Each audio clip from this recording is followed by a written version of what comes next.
আসসালামু আলাইকুম রহমতুল্লাহ বারাকাতু। কি অবস্থা কামাল হুজুর, ভালো আছেন? ওয়ালাইকুম আসসালাম। কি ভাই, কি কি মনে করি কইলেন কথাটা?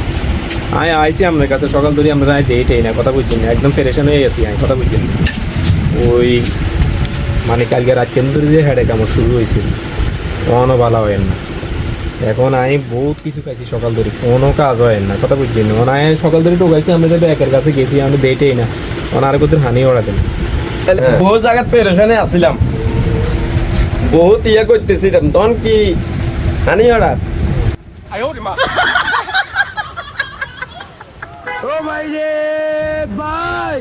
আরে সুরা লাগতো না, সুরা বহুত আর হুমের আগে তো ভালো লাগে না। আমরা তো কাজ তিনবার করে খাইয়েন, তিনবার করে খেতাম। তিনবার করে খাইয়েন। আল্লাহ আমার বাসা রাখ। মসজিদে কিছু দান করিয়েন আচ্ছা অনেক আল্লাহর রাস্তে। না আর কিছু দেন লাগতো না, আমি বহুত খাইছি, বহুত আল্লাহ দিছে আমারে। আমরা তো পেলে নেন পেলে না না, আমি এ ধরম নিই না, আগে নিছি অনেক ওয়ান হইছে। আচ্ছা ঠিক আছে, আমরা আল্লাহ বাতু হতে পারা। ঠিক আছে, তিন বেলা খাইতাম। তিন বেলা খাইয়েন।